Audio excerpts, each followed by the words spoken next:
respondiste, Pablo. Yo sí respondí pregunta, licenciado. ¿Qué respondiste? Porque no te tengo chequeadito. A las de mi grupo sí. Ah, en este no hice, no he realizado preguntas. Perdón. Exacto. Ajá. Entonces tienes que hacerlas, si ¿Puedo, no tienes... ¿puedo hacer una? Ok. Sobre la inmigración, quería saber que desde su punto de vista, ¿verdad? Si hay más ventajas o desventajas. David Argueta, ¿puedes contestar? Sí, en desventajas, como lo que decían los compañeros anteriormente, muchas personas migran, entonces dejan a sus familiares e incluso hijos. No se podría ser abandonados porque ellos migran para ayudarlos, pero claro, su falta de presencia aquí en Guatemala no es la apta psicológicamente para los niños. Y la ventaja más obvia sería la ayuda financiera que tendrían las familias de los hijos o padres que tengan aquí en Guatemala, las personas que migran a otros países, o sea, por ejemplo, las remesas, que es una gran ayuda. Esa sería mi respuesta. Ok, muchas gracias. Muchas Nos gracias. vemos el día miércoles, si fueran tan amables, los grupos que hacen falta se preparan para concluir con estas exposiciones. Que tengan muy buenas tardes. Me quedo con la otra sección. Muchas gracias. Feliz tarde, licenciada. Feliz tarde, Gracias, licenciada. muy amables. Feliz tarde, licenciada. Gracias, buenas tardes. Buenas tardes. Buenas tardes. Buenas tardes. Buenas tardes. Buenas tardes. Hola, ¿cómo están? Bienvenidos. Perdón que los hice ingresar de una vez a esta sesión, pero es que así no perdemos mucho el tiempo. Si no, la vez pasada nos costó. Yo creo que nos estamos tardando muchísimo en la dinámica de las preguntas. No respondamos los mismos para darle la oportunidad a las personas que no lo han hecho.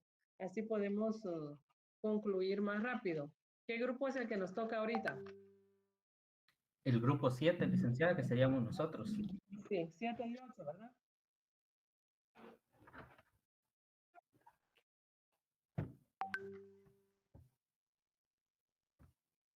¿Están listos?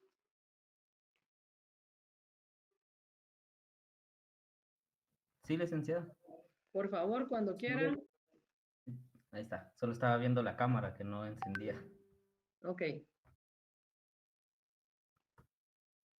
Ahorita voy a compartir pantalla.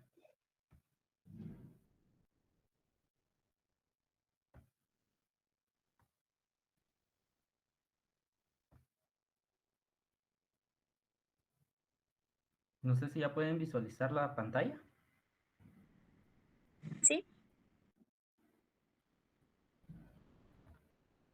Bueno, nosotros vamos a hablar acerca de lo que es la explotación infantil, porque la explotación infantil en Guatemala es un problema que podemos ver desde dos puntos de vista, el cual podría ser desde el punto de vista social y desde el punto de vista jurídico, porque esta explotación infantil nos afecta tanto como sociedad como también al Estado al no cumplir o no velar realmente por lo que debería de velar según la Constitución. Esto lo estaremos desarrollando en dos fases. Primero el problema social y luego desde el ámbito jurídico. Les voy a dejar primero con mi compañera que va a exponer acerca del problema social. Buenas tardes, compañeros. Primero, una definición de lo que es la explotación infantil.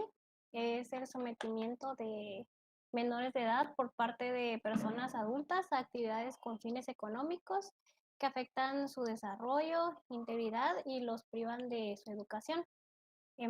Cabe aclarar que no todo trabajo infantil es considerado explotación debido a que éste puede o no contar con ciertas circunstancias que pide la ley que sean probadas para que un menor de 14 años pueda trabajar. Sin embargo, en Guatemala, la gran mayoría de casos de trabajo infantil se asocia o está asociada a condiciones laborales peligrosas y explotadoras, cosa que limita el desarrollo de los niños actividades a las que son sometidos. Esto sucede mayormente en los departamentos con población indígena y altos niveles de pobreza, por ejemplo, Alta Verapaz, Huehuetenango, Quiché, entre otros. Esta situación obliga a que los padres de familia les den el rol de proveedores a los niños debido a la falta de recursos suficientes para subsistir.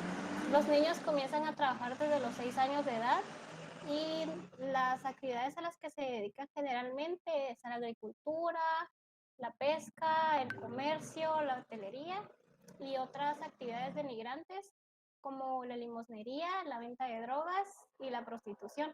La jornada laboral de estos niños puede ser de 9 a 10 horas diarias.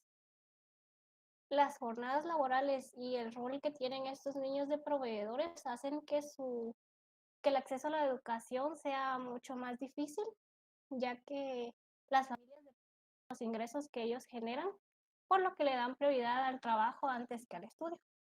Las condiciones desfavorables y los ambientes hostiles en los que se encuentran trabajando estos niños causan enfermedades, infecciones, heridas y desnutrición, por lo que la calidad de vida de los menores se ve fuertemente afectada.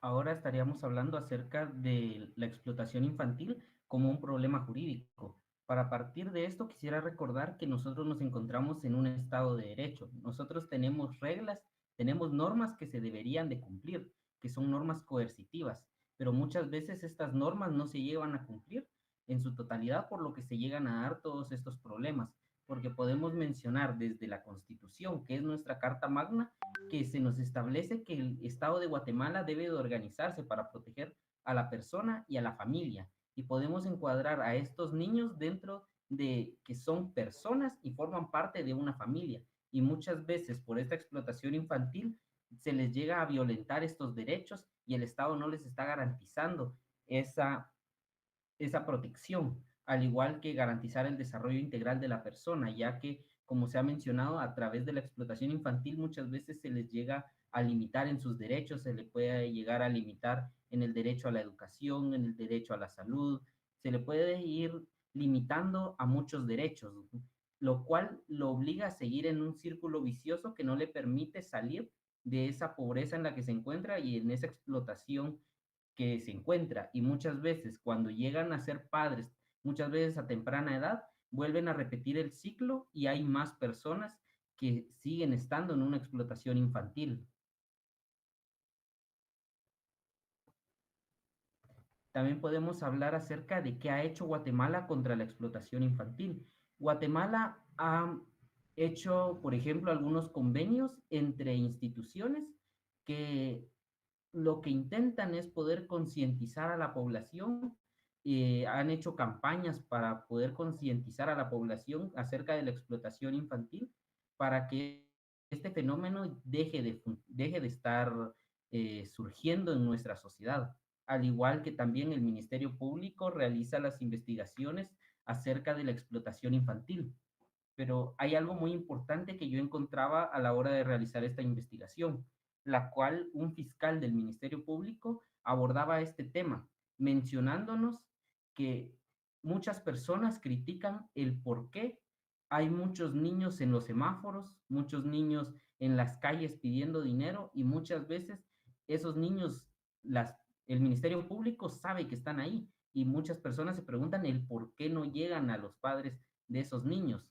Y el fiscal argumentaba que el Ministerio Público no los procesa, no intenta denunciar eso como un delito, porque esos niños están trabajando, pero para su propia familia, derivado de la pobreza.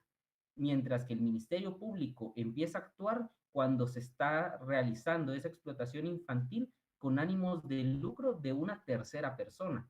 Pero mencionaba el fiscal del Ministerio Público, nosotros no podemos criminalizar a alguien por ser pobre. Esto era lo que nos decía un fiscal del Ministerio Público. Y por eso es importante que tomemos en cuenta que La pobreza muchas veces es lo que llega a ocasionar esta explotación infantil, pero el Ministerio Público no está criminalizando esa pobreza, sino que se llega a realizar esa criminalización a la hora de que se está buscando un lucro en sí, de parte de una tercera persona. Y eso sería todo por nuestra parte, y muchas gracias por su atención.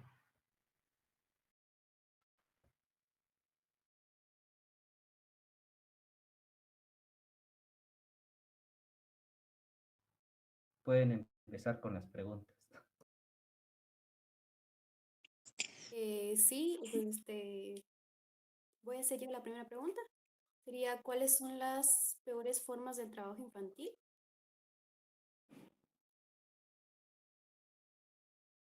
Respecto con tu pregunta, pues las peores formas del trabajo infantil implican la esclavitud de niños, la separación de sus familias, la exposición a peligros y enfermedades graves y a menudo ponerles a trabajar a una edad muy temprana. Gracias. Buenas tardes. Yo quisiera saber cuántos niños realizan trabajo infantil aproximadamente.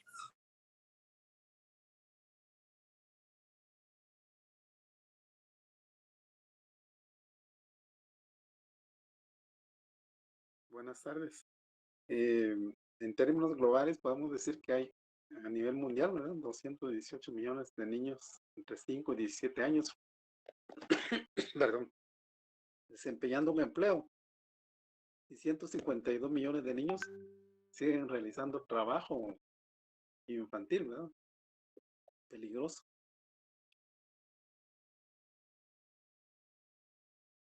Gracias. Buenas tardes. Yo quisiera saber por qué es considerado como tal un problema jurídico. Respondiendo a tu pregunta, es un problema jurídico porque estamos en un Estado de Derecho y el Estado tiene ciertos deberes establecidos a partir de la Constitución, como mencionaba, que es nuestra norma suprema, y que tiene esos deberes de proteger a la persona y la familia, además de garantizar el desarrollo integral de la persona, y al no lograr sus deberes comienza a violentar, en primer lugar, la Constitución y con ello también viola los derechos individuales de las personas y muchas veces hasta los derechos colectivos.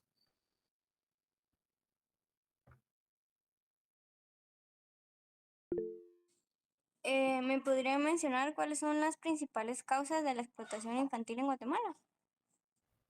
Sí. Una de las principales causas de la explotación infantil sería la pobreza, porque cuando las familias carecen de recursos básicos, los niños pueden verse obligados a trabajar para contribuir en los ingresos del hogar. Y a menudo, pues, esos trabajos que se realizan en condiciones peligrosas y explotadoras. ¿A qué peligro se exponen los niños cuando están trabajando en ambiente no adecuado? Los niños se exponen a abusos, tantos como físicos, psicológicos, sexuales. También se pueden exponer a emociones, subterráneos, a alturas peligrosas, maquinarias, incluyen herramientas muy peligrosas para su edad, a entornos insaludables. Esto puede ser daños a la salud. Por ejemplo, pueden ser sustancias peligrosas o temperaturas altas, también horarios de noche y ante todo su dignidad como personas.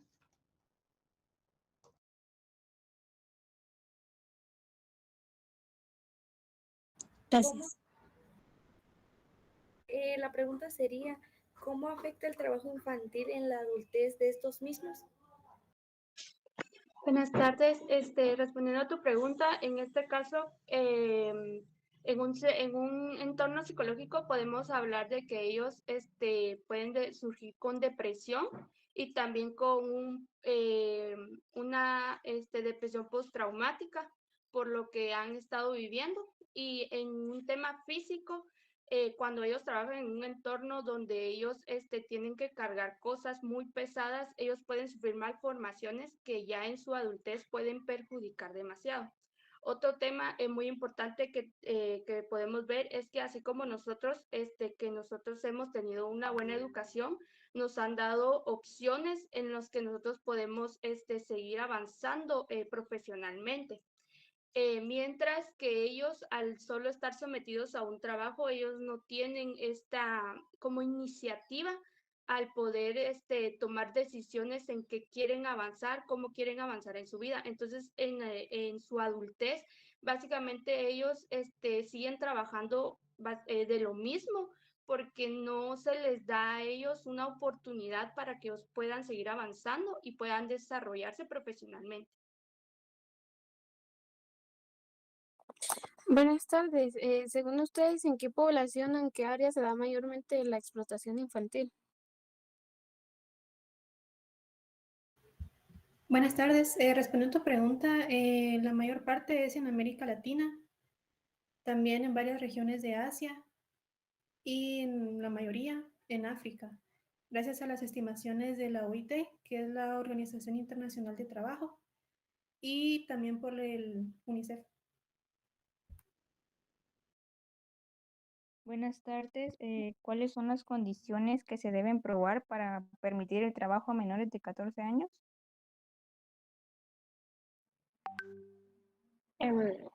Que el menor va en vía de aprendizaje o que tiene la necesidad de aportar a la economía familiar, que se trata de trabajos compatibles con su salud física, mental y moral, y que en alguna forma se cumple con el requisito de la obligatoriedad de su educación.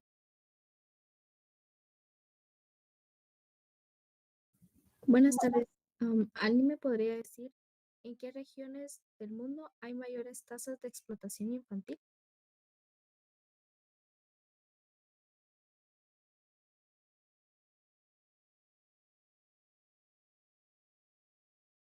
En América Latina, Asia y África son las donde hay más, ¿verdad?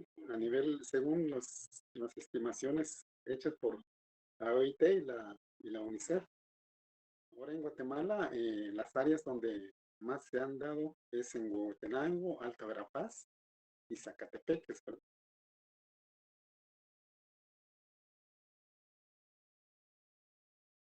Buenas tardes. Mi pregunta sería, ¿cómo se podría erradicar el trabajo infantil?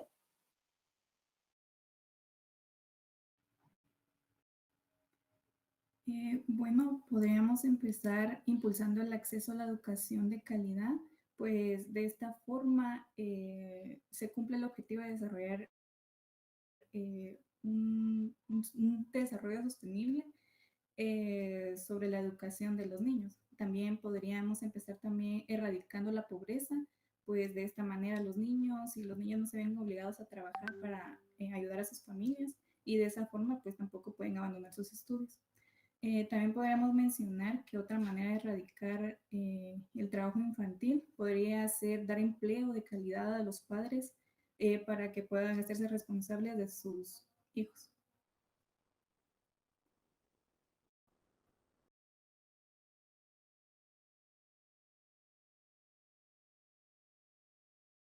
¿Cuántos integrantes hay en tu grupo, Luis Pedro? Somos 10 integrantes, licenciado. Tengo 9 participantes. En el tuyo, Jocelyn.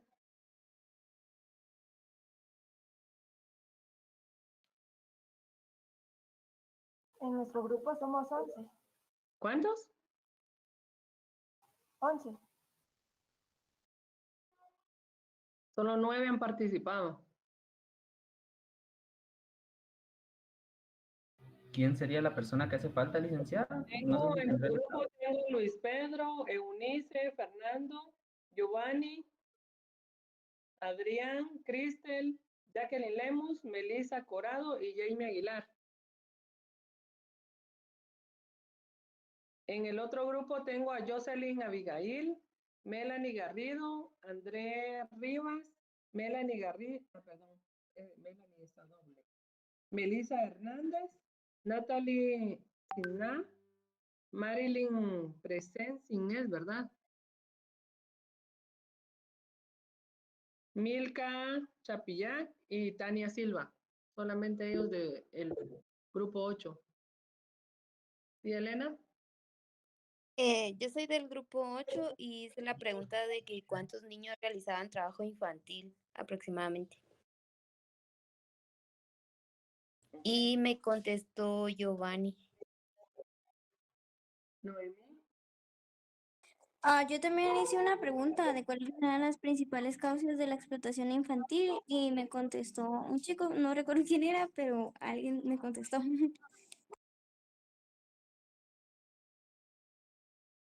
¿Alguien más del 8?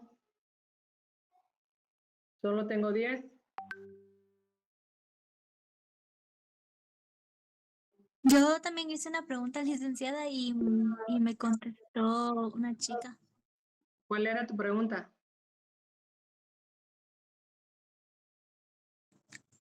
Sobre cómo influye el trabajo. Elisa, ¿tú sí estás? ¿Sí? Sí, pero es Soy que del no te grupo puse 8. Leini, sino que te puse Melissa Hernández. Cualquiera de las dos maneras. Ok. Stephanie Joana López. Buenas ¿De qué tardes, grupo eres tú? licenciada. Yo soy grupo número 7, donde está Pedro. Ah, pero tú no has hecho ninguna pregunta ni nada, ni has respondido. No, licenciada. ¿Alguien le puede hacer una pregunta a ella, por favor?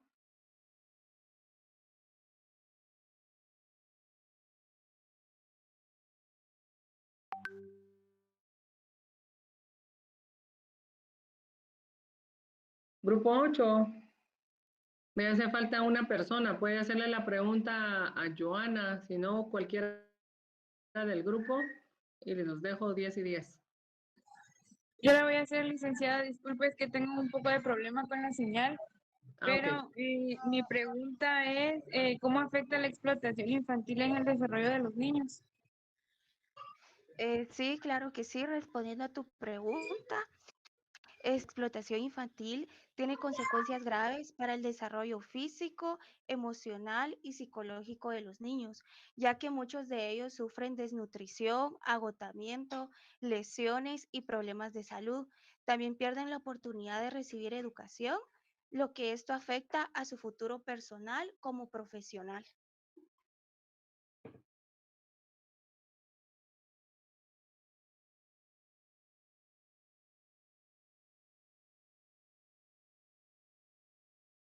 Expone el siguiente grupo, por favor.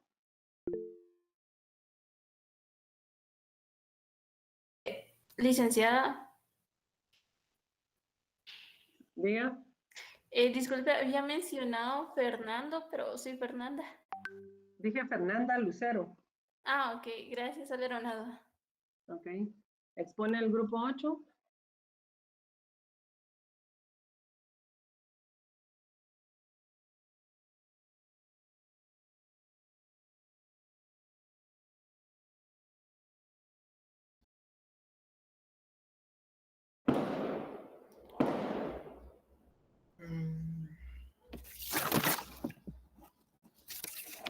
Sí se está viendo, disculpe, sí se está viendo la presentación.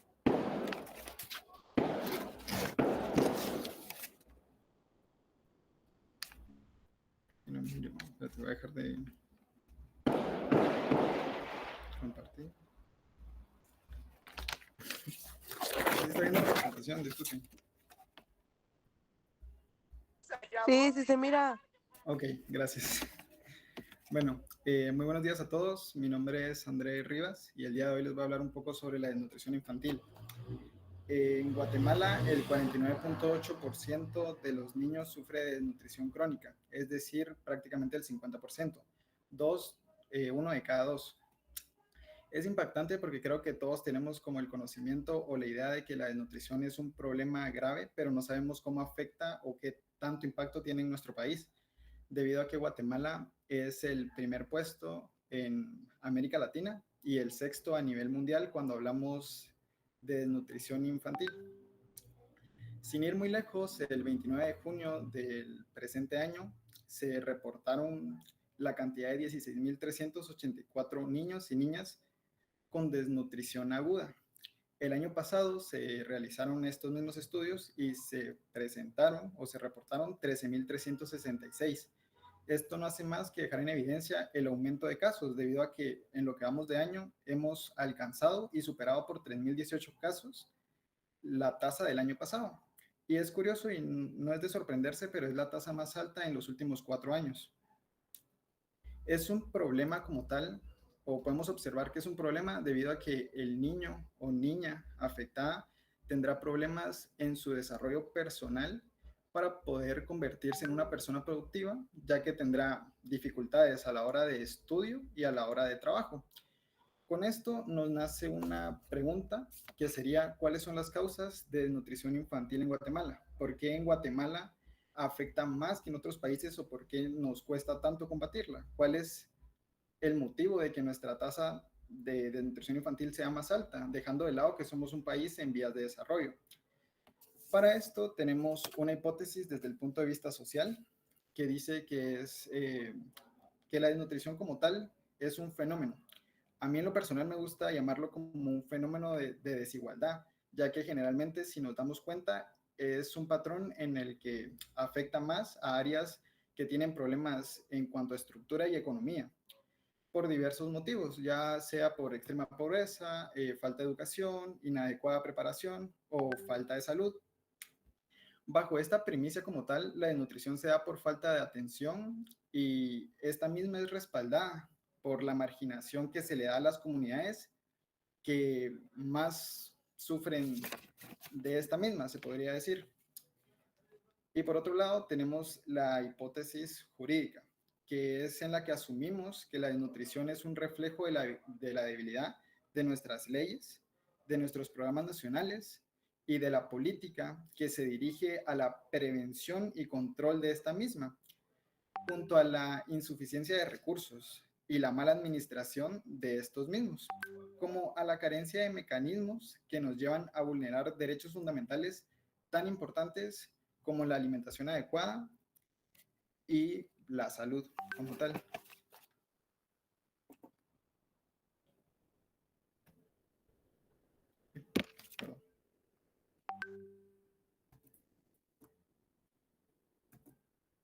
Eso sería todo de mi parte y ahorita mi compañera seguirá con la recolección de datos. Buenas tardes. Nosotros nos enfocamos mucho en páginas de la UNICEF y de la OMS que nos tiraron datos en las cuales nosotros pudimos observar que con desnutrición aguda se presentan 12.927 casos y con desnutrición aguda severa 3.457. Si nos damos cuenta, podríamos distribuirlos por edad y por sexo. En este caso, la distribución por sexo se observa que el 59% de los casos se enfoca en los niños y por edad son más vulnerables de entre 6 a 24 meses con 65% en estos resultados. Se hizo un análisis entre el 2023 y el 2024 y este aumentó un 22.6%. Según nuestro análisis, pudimos identificar que existe un patrón común entre la pobreza y la pobreza extrema que reside en nuestro país, y este se enfoca más en los pueblos indígenas, ya que estos a su ubicación reside muy alejado a tener acceso ya sea a la salud, a un lugar en donde puedan comprar comida, en donde no sea contaminada, porque ellos tienen que ver de dónde sale más para poder comer. Con base a lo recolectado, desarrollamos con mayor eficacia que se puede notar la difícil situación que lleva un niño con desnutrición, ya que desde el embarazo ellos nacen con esa desnutrición, ya que la madre no puede darle la suficiente atención al niño para poder alimentarlo como se debe. Desde el punto de vista social se refleja la desigualdad y el desinterés en los sectores del poder para poder darles a esas comunidades vulnerables, ya que si de ellos partiera tener más interés en alimentar a los niños en el interior del país, Creo que las tasas disminuirían radicalmente si los niños se alimentaran correctamente. Ya como conclusión, si bien la desnutrición es una enfermedad remediable, las soluciones requieren un compromiso firme y sostenido por parte del Estado y la sociedad para poder erradicar las causas como reformas efectivas para proteger a la niñez y garantizar un desarrollo más equitativo y saludable para todos los niños guatemaltecos. Si ellos no se comprometen, no podríamos crear en ellos un interés en poder que los niños tengan mayor alimentación y seguridad en su vida. Muchas gracias.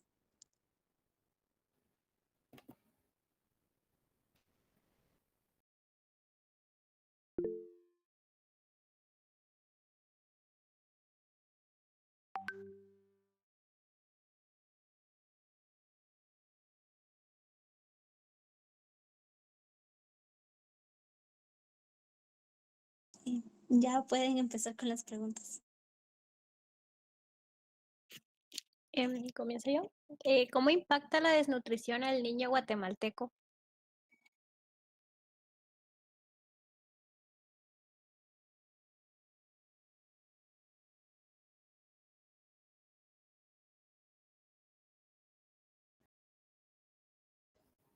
Ahí está. La desnutrición infantil afecta no solo de manera física, sino también en la salud. Y va más allá, porque también tiene graves consecuencias, como podría ser impedir el desarrollo conductual y conductivo en los niños, su rendimiento escolar, generando falta de atención a la hora de realizar tareas, trae consecuencias en la conducta del niño hacia las demás personas y afecta su salud productiva y debilita así su futura productividad, por así decirlo, en el trabajo y a la hora de desarrollarse como tal.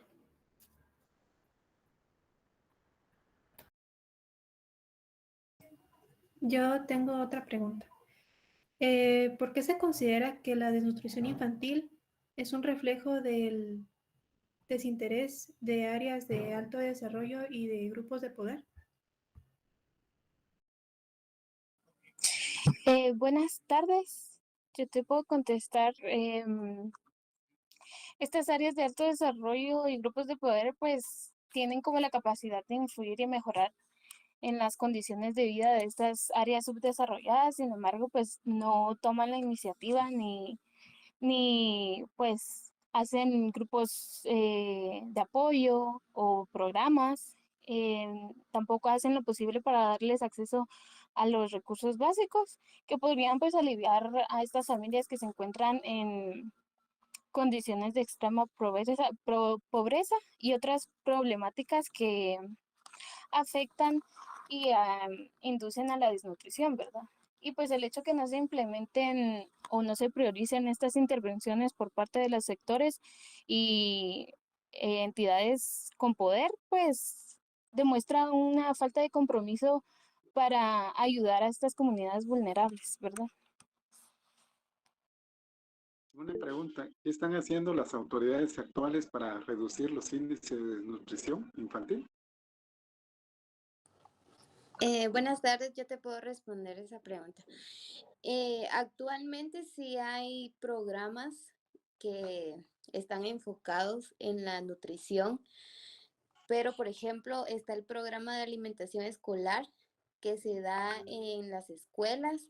Eso es para el sector público y se podría decir de que es como el único programa permanente que está actualmente. Sin embargo, este programa únicamente alcanza a niños que están en edad escolar y que tienen acceso a la educación. También actualmente se están implementando dos programas nuevos que sería el quinto Censo Nacional de Talla, que actualmente está en Jutiapa, perdón, y con esto intentan a través del Ministerio de Salud identificar a los niños que tienen desnutrición en el grado de primero y darle seguimiento a estos niños. Sin embargo, tampoco es un programa que alcance a todos los niños porque únicamente se enfocan en el grado de primero, que son niños entre 6 a 9 años aproximadamente. Y un último programa que también es nuevo es el programa de alimentación escolar que está implementado por el Ministerio de Agricultura y Ganadería. Y con este lo que intentan es repartir raciones de alimentos para ciertas familias que identifique el Ministerio de Salud que tienen niños con desnutrición. Sin embargo, estos últimos dos programas son programas, se podría decir, instantáneos, porque es únicamente en el tiempo en el que las autoridades lo deciden y no cubre la totalidad de los niños que padecen de esta enfermedad, ¿verdad? Como dijeron los compañeros, son 1 de cada 2. Entonces, no son suficientes los programas solamente.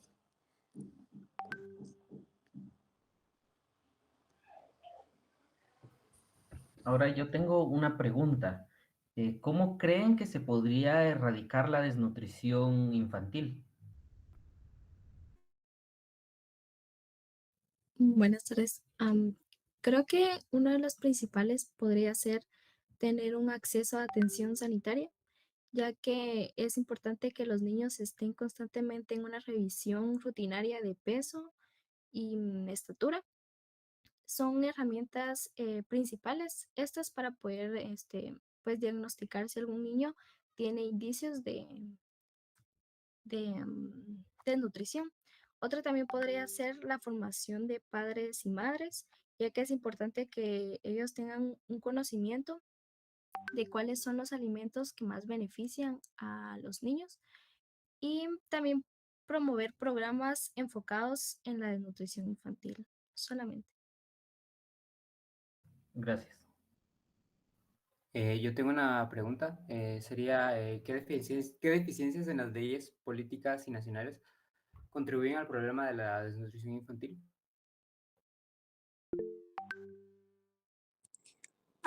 Buenas tardes.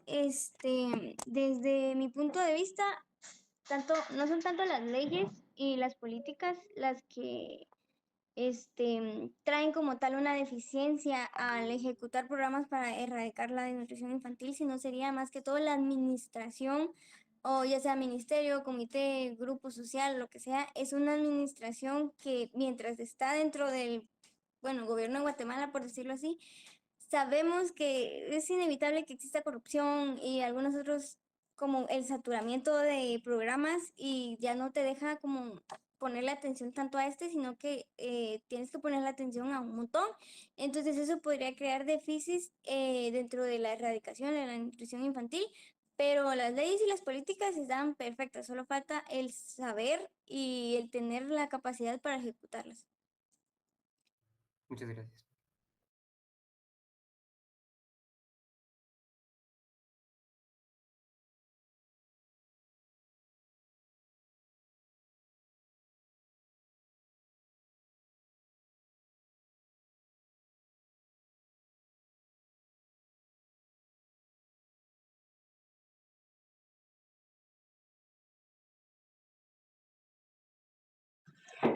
Yo tengo una pregunta y es ¿cuáles son las principales causas de la desnutrición infantil?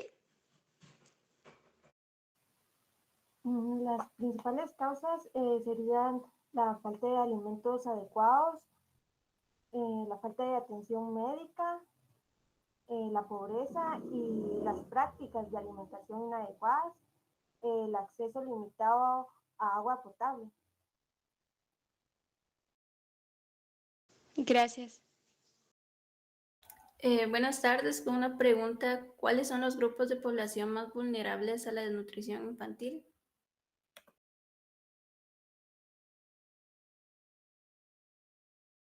Buenas tardes.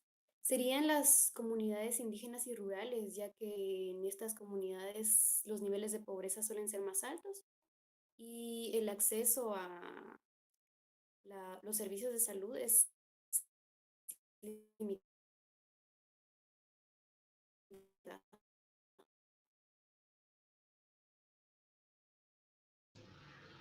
Buenas tardes. Una pregunta, ¿a qué edad es más vulnerable sobre la desnutrición infantil y por qué?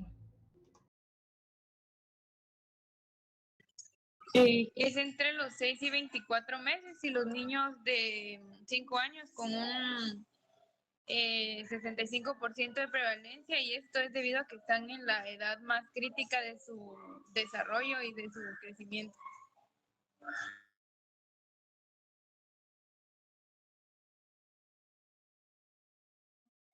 Buenas tardes. Mi pregunta sería, ¿qué existe entre la pobreza y la desnutrición infantil? Principalmente existe una relación en que al no tener suficientes recursos, pues les es difícil de adquirir alimentos que sean sustentables nutricionalmente. Y eso los lleva a consumir alimentos que no cubren las necesidades nutricionales, y ese puede ser el inicio para que tengan dificultades en su desarrollo.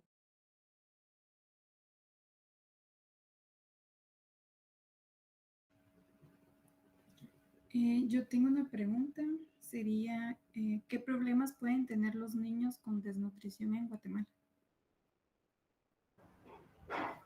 Claro, respondiendo a tu pregunta, hay varios problemas que pueden tener, tales como retraso en el crecimiento, o sea, la baja talla, por los nutrientes que pues realmente no tienen acceso, así como problemas cognitivos y en la escuela también, como la pérdida de memoria o el rendimiento escolar, o los problemas a largo plazo que llegan a tener en la adultez. Y claro, también no podemos obviar los problemas inmunológicos que pueden llegar a tener estos niños, ya sea por la falta de nutrientes que todo niño debería tener acceso. Y al no tener esto, pues claramente son más propensos a tener enfermedades, que enfermedades, y el cómo combatirlo porque el cuerpo no tiene los nutrientes necesarios.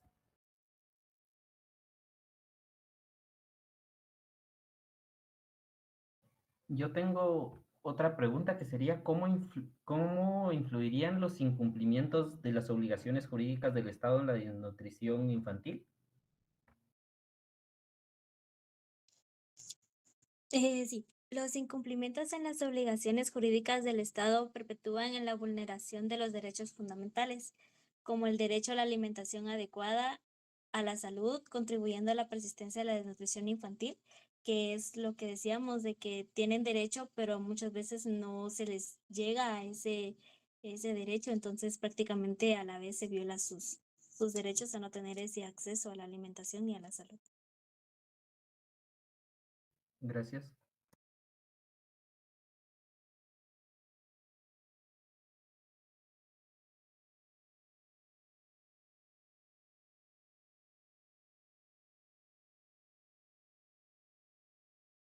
Gracias, ya no tenemos más participaciones, ¿verdad? Ya no, licenciada. Ok, muchísimas gracias. Entonces yo digo que hasta aquí nos quedamos el día de hoy. Vamos a terminar el día miércoles presencial al grupo 9 y 10 que nos hace falta. Y todos, si fueran tan amables, llegamos de negro. Esto lo hacemos con el fin de ver quiénes están en la clase. Tengo 73 personas conectadas, entonces necesito saber quiénes no. Ustedes no le vayan a decir nada a nadie, ustedes solo llegan de negro para que pueda tener su asistencia completa.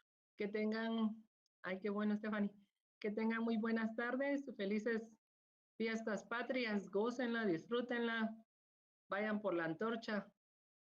Y de verdad que Guatemala es uno de los mejores países donde podemos vivir. Aparte de toda la corrupción que vivimos en nuestro gobierno, tenemos, la verdad, muchísimas cosas buenas. Disfrutemos de las que tenemos. Que Diosito les bendiga siempre y nos vemos la próxima semana. Gracias, Feliz licenciada. Feliz tarde, licenciada. Feliz tarde, licenciada. Gracias. Gracias, muy amable.